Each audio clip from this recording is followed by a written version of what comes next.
สถานีวิทยุกระจายเสียงแห่งประเทศไทยในพื้นที่ 8 จังหวัดภาคเหนือตอนบนขอนำท่านเข้าสู่รายการใต้สันติสุขกว่า10 ปีของเหตุความรุนแรงในจังหวัดชายแดนภาคใต้เราสูญเสียอย่างมากทั้งชีวิตและทรัพย์สินทำอย่างไรที่เราจะก้าวผ่านความเจ็บปวดที่ผ่านมาขอเชิญชวนชาวไทยทุกคนมาร่วมจับมือกันก้าวผ่านความรุนแรงแสวงหาสันติสุขและมุ่งสู่อนาคตที่ดีกว่าเพื่อให้จังหวัดชายแดนภาคใต้กลับมามีรอยยิ้มอีกครั้งเพื่อนของผมมีทั้งชาวไทยพุทธคริสต์และอิสลามเพื่อนของฉันมีทั้งคนเหนืออีสานภาคกลางภาคใต้ไม่ว่าจะภาคไหนศาสนาใดก็อยู่อย่างร่มเย็นใต้พระบรมโพธิสมภารของพระบาทสมเด็จพระเจ้าอยู่หัวพ่อหลวงของปวงไทยเพราะเราคือคนไทยและรักเมืองไทยสนับสนุนความสงบในจังหวัดชายแดนภาคใต้ผ่านพี่จะพาน้องลองใต้สังคมพหุวัฒนธรรมต่างศาสนาแต่ใจเดียวกันชมทะเลสวยฟ้าใสที่ภาคใต้ชิมปลากุเลาตากใบขึ้นชื่อปลาชาแห่งปลาเค็มภาคใต้แหล่งผลิตวัตถุดิบอาหารสำคัญของโลกลิ้มรสผลไม้แสนอร่อยลองกองทุเรียนมังคุดเงาะความหลากหลายทางวัฒนธรรมทั้งพุทธคริสต์อิสลามและคนเชื้อสายจีนอาศัยอยู่ร่วมกันอย่างกลมกลืนภาคใต้แห่งสยามเมืองงามของไทย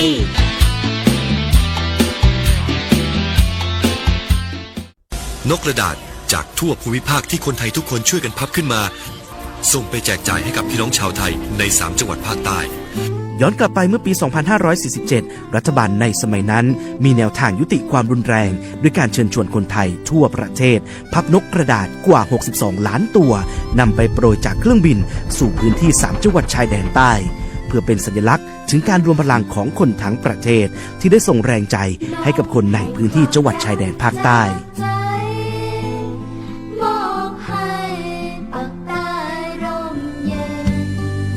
นกกระดาษกว่า 62 ล้านตัวที่โปรยมาจากฟากฟ้าในวันนั้นได้นำมาก่อสร้างเป็นอนุสาวรีย์นกสันติภาพที่ชาวจังหวัดนราธิวาสเรียกกันว่า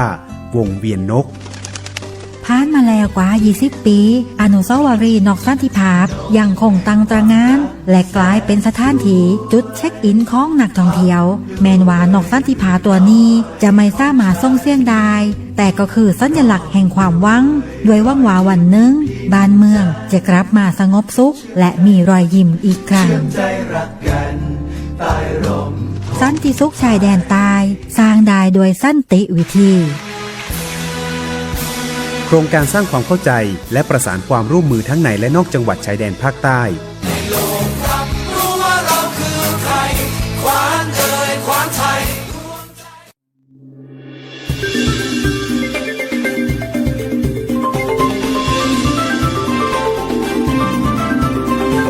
รายการใต้สันติสุขสวัสดีค่ะท่านผู้ฟังคะต้อนรับท่านผู้ฟังเข้าสู่ช่วงเวลาของรายการใต้สันติสุขค่ะรายการใต้สันติสุขนั้นเป็นรายการตามโครงการสร้างความเข้าใจและประสานความร่วมมือทั้งในและนอกจังหวัดชายแดนภาคใต้ประจำปีงบประมาณ 2568 ทางสถานีวิทยุกระจายเสียงแห่งประเทศไทยจังหวัดเชียงใหม่วันนี้นะคะท่านผู้ฟังเราจะพาท่านผู้ฟังไปติดตามเรื่องของเราซึ่งเป็นภาพยนตร์นะคะจากงานวิจัยสู่สันติภาพชายแดนใต้ซึ่งเรื่องนี้เป็นอย่างไรติดตามรับฟังกันได้นะคะในช่วงเวลาของรายการใต้สันติสุขในวันนี้ค่ะคณะนิเทศศาสตร์จุฬาลงกรณ์มหาวิทยาลัยได้ร่วมกับทางสำนักงานการวิจัยแห่งชาติค่ะได้ทำการเปิดตัวเรื่องของเราซึ่งเป็นภาพยนตร์นะคะจากงานวิจัยสู่สันติภาพชายแดนใต้โดยเป็นการเปิดใจฟังค่ะเสียงของคนในพื้นที่จริงผ่านภาพยนตร์แนวออมนิบัสที่เล่าเรื่องของคนในพื้นที่ค่ะความหวังและสันติภาพในพื้นที่จังหวัดชายแดนภาคใต้เรื่องของเรานั้นเป็นภาพยนตร์นะคะจากโครงการวิจัยการแปรเปลี่ยนความขัดแย้งและความรุนแรงในจังหวัดชายแดนภาคใต้สู่สันติภาพด้วยกระบวนการทัดการเล่าเรื่องที่ข้ามพ้นตัวตนผ่านภาพยนตร์สั้น เรื่องเล่าที่ข้ามพ้นตัวตนจากงานวิจัยนี้พบว่าคนในพื้นที่จังหวัดชายแดนภาคใต้ไม่ได้กังวลแค่ความขัดแย้งเท่านั้นแต่ว่ามีความกังวลในเรื่องของความเป็นอยู่ของชีวิตเศรษฐกิจอาชีพอีกทั้งยังมีประเด็นอื่นๆนะคะที่ถูกละเลยเช่นความไม่ปลอดภัยในครอบครัวการสร้างวาทกรรมและภาพจำของคนบางกลุ่มค่ะทำให้สังคมนั้นเห็นภาพไม่รอบด้านซึ่งอาจจะเป็นเหตุผลหนึ่งที่ทำให้สถานการณ์ความขัดแย้งนั้นยืดเยื้อจึงได้หยิบประเด็นนี้มานะคะเพื่อที่จะสื่อสารผ่านภาพยนตร์เรื่องของเราและนักแสดงในหนังเรื่องนี้ก็ยังเป็นคนในพื้นที่จริงๆทั้งหมดและไม่เคยมีผลงานการแสดงมาก่อนค่ะจึงต้องบอกว่าเป็นการเอาคนธรรมดานะคะมาแสดงในภาพยนตร์เรื่องของเราค่ะช่วงนี้พักฟังสิ่งที่น่าสนใจกันสักครู่นะคะกลับมาติดตามเรื่องของเรากันต่อในช่วงหน้าค่ะกว่า 10 ปีของเหตุความรุนแรงในจังหวัดชายแดนภาคใต้เราสูญเสียอย่างมากทั้งชีวิตและทรัพย์สินทำอย่างไรที่เราจะก้าวผ่านความเจ็บปวดที่ผ่านมาขอเชิญชวนชาวไทยทุกคนมาร่วมจับมือกันก้าวผ่านความรุนแรงแสวงหาสันติสุขและมุ่งสู่อนาคตที่ดีกว่าเพื่อให้จังหวัดชายแดนภาคใต้กลับมามีรอยยิ้มอีกครั้งเพื่อนของผมมีทั้งชาวไทยพุทธคริสต์และอิสลามเพื่อนของฉันมีทั้งคนเหนืออีสานภาคกลางภาคใต้ไม่ว่าจะภาคไหนศาสนาใดก็อยู่อย่างร่มเย็นใต้พระบรมโพธิสมภารของพระบาทสมเด็จพระเจ้าอยู่หัวพ่อหลวงของปวงไทยเพราะเราคือคนไทยและรักเมืองไทยสนับสนุนความสงบในจังหวัดชายแดนภาคใต้ผ่านพี่จะพาน้องลองใต้สังคมพหุวัฒนธรรมต่างศาสนาแต่ใจเดียวกันชมทะเลสวยฟ้าใสที่ภาคใต้ชิมปลากุเลาตากใบขึ้นชื่อราชาแห่งปลาเค็มภาคใต้แหล่งผลิตวัตถุดิบอาหารสำคัญของโลกลิ้มรสผลไม้แสนอร่อยลองกองทุเรียนมังคุดเงาะความหลากหลายทางวัฒนธรรมทั้งพุทธคริสต์อิสลามและคนเชื้อสายจีนอาศัยอยู่ร่วมกันอย่างกลมกลืนภาคใต้แห่งสยามเมืองงามของไทย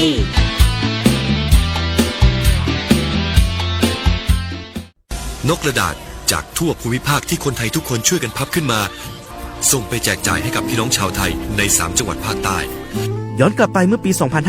2547 รัฐบาลในสมัยนั้นมีแนวทางยุติความรุนแรงด้วยการเชิญชวนคนไทยทั่วประเทศพับนกกระดาษกว่า 62 ล้านตัวนำไปโปรยจากเครื่องบินสู่พื้นที่3จังหวัดชายแดนใต้เพื่อเป็นสัญลักษณ์ถึงการรวมพลังของคนทั้งประเทศที่ได้ส่งแรงใจให้กับคนในพื้นที่จังหวัดชายแดนภาคใต้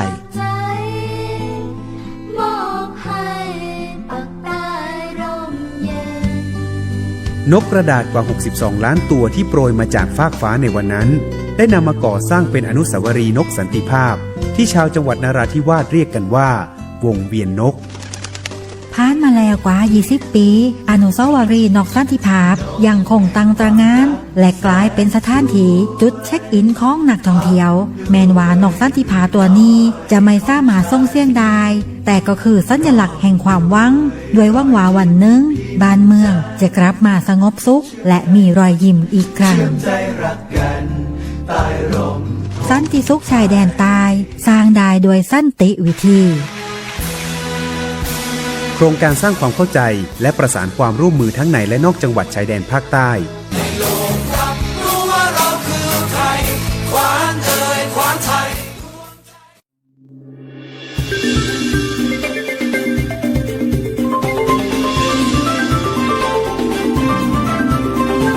รายการใต้สันติสุขภาพยนตร์เรื่องของเราจากโครงการวิจัยการแปรเปลี่ยนความขัดแย้งและความรุนแรงในจังหวัดชายแดนภาคใต้สู่สันติภาพด้วยกระบวนทัศน์การเล่าเรื่องที่ข้ามพ้นตัวตนผ่านภาพยนตร์สั้นเรื่องเล่าที่ข้ามพ้นตัวตนนะคะเรื่องของเราเป็นหนังแนวออมนิบัสฟิล์มหรือพูดง่ายๆก็คือเป็นหนังสั้นหลายๆเรื่องนี่แหละค่ะแล้วก็นำมารวมเป็นหนังยาว1เรื่องที่1 16 ปีแห่งความหลัง เป็นการเล่าถึงความสูญเสียของภรรยาคนหนึ่งค่ะที่ยังคงคิดถึงสามีที่เป็นเจ้าหน้าที่และเสียสละชีวิตในเหตุการณ์ความไม่สงบบาดแผลความเจ็บปวดและความงดงามของการมีชีวิตผลกระทบของการสูญเสียและการเยียวยาจิตใจสำรวจประเด็นความเศร้าโศกการจัดการกับความทรงจำและการใช้ชีวิตต่อไปหลังโศกนาฏกรรมภาพยนตร์ในส่วนนี้นะคะสะท้อนถึงความเจ็บปวดที่ซ่อนอยู่ภายในของผู้ที่ได้รับผลกระทบจากความขัดแย้งที่เกิดขึ้นค่ะเราไปรับฟังเนื้อหาบางส่วนของภาพยนตร์เรื่องนี้กันค่ะพลนั่นพลใช่ไหมพลนี่ตาเองใช่จ้ะพลเองเพราะความรุนแรงที่ไร้เหตุผลพวกนั้นพลรู้สิ่งที่พาคนประจักษ์ตามันคือบาดแผลใหญ่ในแผ่นดินของเรามันเป็นแผลลึกมากเหลือเกินแต่ความรักของเรามันแข็งแกร่งกว่าความกลัวและความเกลียดชังที่มีอยู่เสมอมันคือความรักที่พลอยากให้ตายึดมั่น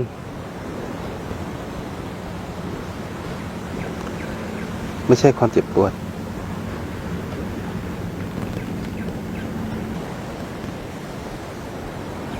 แต่การเสียสละของพลตาจะลืมได้ยังไง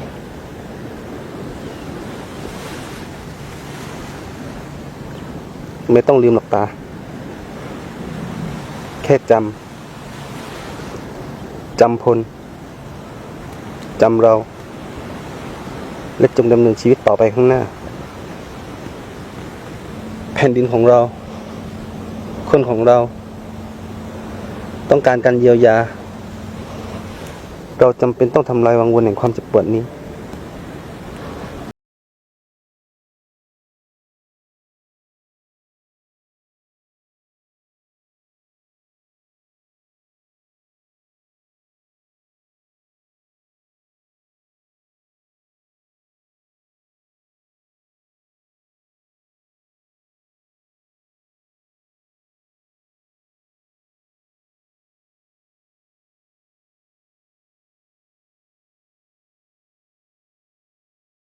ชื่อเรื่องโรงเรียนค่ะ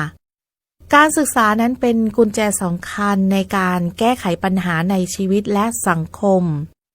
ครูอารีฟตัวละครในเรื่องนี้มีความเชื่อในพลังของการศึกษาที่จะสร้างการเปลี่ยนแปลงเชิงบวกในชีวิตของนักเรียนและชุมชนการศึกษาเปรียบเสมือนเส้นทางสู่การปรองดองและความก้าวหน้าของสังคมซึ่งเนื้อหานั้นเป็นอย่างไรบ้างเราไปรับฟังบางส่วนของเรื่องโรงเรียนกันค่ะฮัสซันครูและเพื่อนๆที่โรงเรียนคิดถึงเรามากนะช่วงนี้ฮัสซันมีเรื่องอะไรหรือเปล่าบอกครูได้นะลูกขอบคุณครับผมก็คิดถึงครูและเพื่อนๆแต่ฮัสซันมีเรื่องอะไรหรือเปล่าคือผมต้อง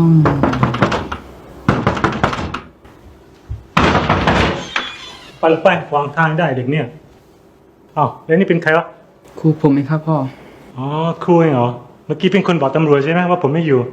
ใช่ครับผมเองดีแล้วนี่มามีอะไรพอดีผมมาตามฮัสซันกลับไปเรียนครับโอ้ยเรียนทำไมให้ปวดหัวนี่ไงจะกินข้าวยังไม่มีเลยแทนที่จะนึกถึงเรื่องเรียนอ่ะให้มันไปทำงานเถอะนี่มีจะเด็กอยู่แล้วทุกวันเนี้ยก็พ่อไม่ได้เรียนไงครับมันถึงไม่มีอะไรจะกินคุณพ่อก็น่าจะรู้นะครับว่างานมันหายากแค่ไหนคุณพ่อลองคิดดูสิฮัสซันมันจะทำงานได้ยังไงอายุเพียงแค่นี้เองอีกอย่างตัวฮัสซันเองก็มีอะไรที่จะต้องเรียนรู้อีกมากมายความรู้เท่านั้นแหละครับที่จะทำให้เขาหลุดพ้นจากอะไรพวกนี้พูดมากไปนะครูเนี่ยไอ้ที่ผมหางานไม่ได้เนี่ยไม่ใช่เพราะอะไรหรอกเพราะขี้ปากคนมานี่แหละบอกผมไม่ขี้คุกไหนขี้ยาด่าว่านินทาผมมาตลอดพอเป็นแบบนี้ใครมันจะยอมให้ผมทำงานก็แล้วทำไม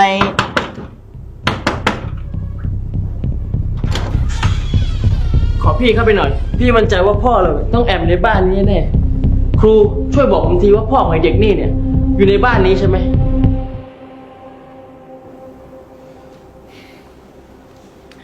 ฮัสซัน ตั้งใจฟังนะลูก ครูอยากให้เรากลับไปเรียนจริงๆนะ และครูก็เชื่อว่าเราก็อยากจะกลับไปเรียนมากด้วยเช่นกัน ฮัสซัน การตัดสินใจทุกอย่างมันขึ้นอยู่กับเรา เราอยากเรียนหรือไม่อยากเรียน เราจะเป็นคนตัดสินใจเอง ฮัสซันไม่ต้องกลัวหรือกังวลอะไรทั้งสิ้น ครูจะช่วยเหลือเธอเองฮัสซัน เรื่องที่ 3 ปรัชญาโชเล่ มิตรภาพบนความแตกต่าง การเผชิญหน้าและข้ามผ่านปัญหาด้วยมุมมองเชิงบวกและความเข้าใจในความแตกต่าง สะท้อนปัญหาความขัดแย้งที่รายล้อมคนในพื้นที่จากหลายมิติด้วยกัน โดยเรื่องนี้ชี้ให้เห็นถึงการเผชิญหน้าและการข้ามผ่านปัญหาด้วยมุมมองเชิงบวกค่ะ รวมทั้งความเข้าใจในความแตกต่าง สะท้อนประเด็นของมิตรภาพบนความแตกต่างและความสัมพันธ์ของประชาชนกับเจ้าหน้าที่ เราไปรับฟังเนื้อหาบางส่วนของหนังเรื่องนี้กันค่ะนีน่าจะกลับบ้านใช่ไหมไปให้เราพาไปส่งไหม เฮ้ยได้เหมือนกันขอบคุณนะดินแต่ว่าคือเราซ้อนมอเตอร์ไซค์กับดินไม่ได้อ่ะคือเราอ๋อเรื่องนั้นไม่มีปัญหาพอดีวันนี้เราพาเจ้านี่มาโหเท่ไปเลยนะดินนี่เปลี่ยนมาขับเจ้านี่แล้วเหรอเปล่าพอดีรถมอเตอร์ไซค์เรามันเสียเราก็เลยยืมรถชูเล่แม่มาใช้ก่อนก็ดีเลยไงดินน่าจะนั่งตรงนู้นไงดีเลยเราไม่เคยขึ้นโชเล่ได้ไงขอบคุณนะดินได้ไปแต่อย่าซิ่งให้มันมากนะ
ต่อมาเรื่องที่ 4 ชื่อเรื่องว่าพื้นที่สีแดงค่ะเบื้องหลังคำว่าพื้นที่สีแดงนั้นสะท้อนมุมมองที่คนนอกมีต่อจังหวัดชายแดนภาคใต้ว่าเป็นพื้นที่อันตรายซึ่งเป็นผลมาจากการรับรู้ผ่านกรอบการนำเสนอของสื่อซึ่งเรื่องนี้แสดงให้เห็นถึงพลังในการกำหนดการรับรู้และการเปลี่ยนมุมมองของสื่อรวมถึงสะท้อนความสัมพันธ์ระหว่างคนในและคนนอกพื้นที่ค่ะอีกทั้งยังรวมถึงบทบาทของสื่อในการสร้างการรับรู้ต่อปัญหาความขัดแย้งในจังหวัดชายแดนภาคใต้ด้วยไปฟังตัวอย่างบางส่วนของหนังเรื่องพื้นที่สีแดงค่ะใช่ไงปัตตานีเลยที่นั่นมันพื้นที่สีแดงไม่ใช่หรอมันจะปลอดภัยใช่ไหมเอ้ยนั่นมันมั่วซั่วแล้วปัตตานีมันมีอะไรมากกว่านั้นเดี๋ยวจะพาไปดูความงดงามที่แท้จริงของปัตตานีให้ดูไม่เอาแบบผมกลัวผ ผมเคยได้ข่าวนะว่าที่นั่นมันมีทั้งระเบิดไหนจะยิงกันอีกมันไม่เหมาะกับติ๊กต็อกเกอร์แบบผมหรอกมั้ง ไม่เอานายกิจอย่าป้อดิวะยิ่งเองกลัวเองก็ยิ่งต้องมาเว้ยเราจะมาทำคอนเทนต์ด้วยกันที่ปัตตานีไงทีนี้ทั้งคลิปติ๊กต็อกและภาพถ่ายของแบร์มันก็จะปังสุดๆเลยเว้ยแล้วถ้ามันเกิดอะไรขึ้นกับผมอะแบร์พอ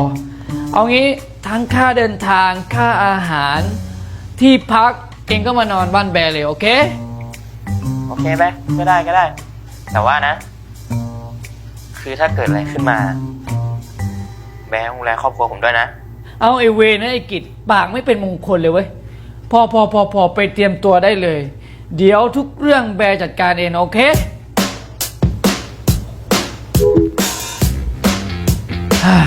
แบ่งยังไงกินaku ya dalam sama ini doa oh welcome to ปัตตานีอ่ะสบายดีนะสบายดีเองสบายดีนะสบายดีครับสบายดีข้าวอะไรอะเว้ยนี่ข้าวยำไงไม่รู้จักหรอไม่อะเฮ้ย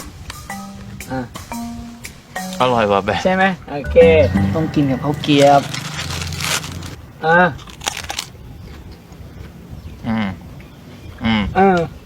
อร่อยว่ะชอบร้อยจังหู้เลยภาพถ่ายมันก็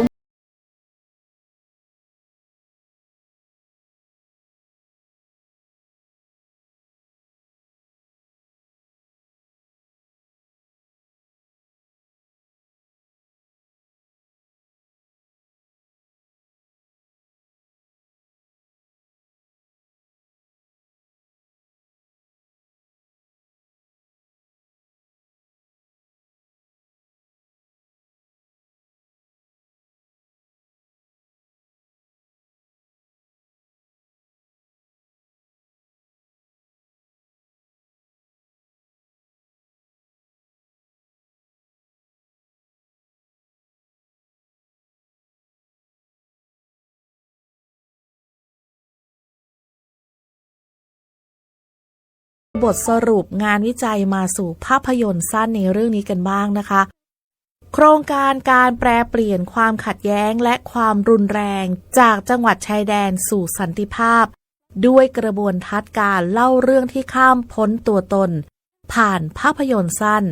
เริ่มต้นจากการเก็บข้อมูลค่ะผ่านการสนทนากลุ่มที่หลากหลายนะคะกับคนในพื้นที่มีการสัมภาษณ์เชิงลึกกับผู้ที่มีอิทธิพลทางความคิดทำให้เห็นมุมมองเพิ่มเติมว่าปัญหาความขัดแย้งและความรุนแรงได้มีการบดบังอีกหลายปัญหาไม่ว่าจะเป็นเศรษฐกิจการศึกษาเด็กเยาวชนยังรวมไปถึงในเรื่องของยาเสพติดด้วยค่ะคุณธีรพงษ์เสรีสำราญนักวิจัยและนิสิตปริญญาเอกคณะนิเทศศาสตร์จุฬาลงกรณ์มหาวิทยาลัยซึ่งได้มีโอกาสลงพื้นที่ชายแดนใต้ได้มีการเล่านะคะว่าเรื่องเล่าที่ข้ามพ้นตัวตนเป็นแนวคิดที่ข้ามศาสตร์แม้โดยหลักการเล่าจะเป็นนิเทศศาสตร์แต่ที่จริงองค์รวมมีทั้งมนุษยศาสตร์สังคมศาสตร์ปรัชญาที่มีความหลากหลายอย่างมากมารวมกันเช่นเดียวกับการแก้ไขปัญหาชายแดนใต้จะแก้ปัญหาโดยการใช้ศาสตร์ใดศาสตร์หนึ่งนั้นอาจจะไม่พอจึงต้องเกิดแนวคิดแบบซึ่งทั่วโลกนั้นมีแนวทางใกล้เคียงกันจึงเกิดแนวคิดแบบ self transcendental narrative ซึ่งทั่วโลกนั้นมีแนวทางใกล้เคียงกันเพียงแต่ว่าอาจจะเรียกชื่อแตกต่างกันออกไปค่ะหลักๆมีอยู่ที่ว่าการมองปัญหาเกิดขึ้นจากตัวตนที่แตกต่างกันไปไม่ว่าจะเป็นในเรื่องของอายุเพศวัฒนธรรมความเชื่อหรือศาสนาความต่างทำให้เกิดปัญหาได้ทั้งในระดับส่วนบุคคลสังคมโลกในขณะเดียวกันก็เป็นธรรมชาติมากๆที่สิ่งนี้ติดอยู่กับตัวมนุษย์ในขณะที่เรามองเป็นปัญหาแต่ปัญหานี่แหละที่ทำให้เราเรียนรู้วิธีที่อยู่ด้วยกันได้ดีขึ้นเลยมีคำสองคำนั่นคือ self กับ transcendental นั่นคือตัวตนกับคำว่าข้ามในมิตินี้ใช้ในความหมายที่ว่าตัวตนยังมีอยู่ เราไม่สามารถลบมันได้ แต่เราต้องข้ามมัน ข้ามในที่นี้ไม่ใช่การเพิกเฉย แต่ข้ามไปดูคนอื่นว่าตัวตนคนอื่นเป็นอย่างไร สิ่งที่พบหลังจากการข้ามก็คือความเป็นมนุษย์ สุดท้ายจะกลับไปที่ความเป็นมนุษย์ ไม่ว่าเราจะแตกต่างกันแค่ไหน เรามีความปรารถนา หิว สุข ทุกข์เหมือนกัน ต่างกันแค่รายละเอียด เพราะฉะนั้นกรอบแนวคิดนี้คือการดึงเรากลับไปล่างสุด นั่นคือความเป็นมนุษย์ ทั้งยังมองนะคะว่าภาพยนตร์นี้เป็นอีกหนึ่งพื้นที่ปลอดภัยที่ทำให้คนนั้นได้พูดในสิ่งที่เกิดขึ้นในพื้นที่ได้ ขณะที่แนวทางสันติภาพในมุมมองของคุณธีรพงษ์ยังเชื่อว่าการเล่าเรื่องหรือการพูดคุยแต่ละระดับสามารถที่จะมีศักยภาพในการแก้ไขปัญหาไม่มากก็น้อยค่ะด้านผู้ช่วยศาสตราจารย์ดร.ธีรดาจงกลรัตนาพรหัวหน้าภาควิชาการประชาสัมพันธ์คณะนิเทศศาสตร์จุฬาลงกรณ์มหาวิทยาลัยและหัวหน้าโครงการวิจัยนะคะได้พูดถึงที่มาของภาพยนตร์เรื่องนี้ว่าการแก้ปัญหาในอดีตมักใช้มุมมองของความขัดแย้งที่มีปมจากประวัติศาสตร์รัฐปาตานีซึ่งการเจรจายุติความขัดแย้งระหว่างรัฐกับผู้เคลื่อนไหวในพื้นที่มองข้ามมุมมองที่เขาเผชิญอยู่จริงๆงานวิจัยชิ้นนี้ใช้กระบวนทัศน์การเล่าเรื่องที่ข้ามพ้นตัวตนมาวิเคราะห์และพัฒนาออกมาเป็นภาพยนตร์สื่อสารให้กับคนในสังคมให้เปิดมุมมองปัญหาความขัดแย้งและความรุนแรงในพื้นที่ชายแดนใต้เพื่อที่จะเปลี่ยนแปลงให้เกิดแนวทางการแก้ปัญหาที่แตกต่างไปจากเดิมหวังว่าภาพยนตร์เรื่องของเรานั้นจะช่วยให้พวกเราทุกคนพร้อมที่จะรับฟังเรียนรู้ร่วมกันหาทางออกสู่สันติภาพอย่างยั่งยืนช่วงเวลาของรายการใต้สันติสุขในวันนี้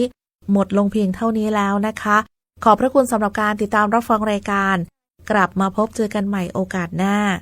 สวัสดีค่ะขนาดนั้นแหละแค่นี้นะไว้เจอกันที่บ้านโอเคครับกะวันนี้กลับบ้านมาทานข้าวใช่ไหมใช่ดิโคตรหิวเลยเนี่ยโอเคครับแค่นี้นะ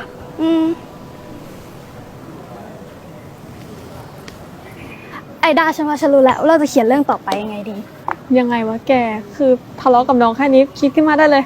อย่ามาจิกกัดฉันเว้ยเขาเรียกว่าการเรียนรู้ฉันว่านะทุกเรื่องมันมีหลายด้านหลายมุมบางครั้งที่เราขัดแย้งกันอาจจะเพราะเราไม่เข้าใจมุมมองของเขาก็ได้มันจะดีกว่าไหมถ้าเรามีความเข้าใจในหลายๆด้านหลายๆมุม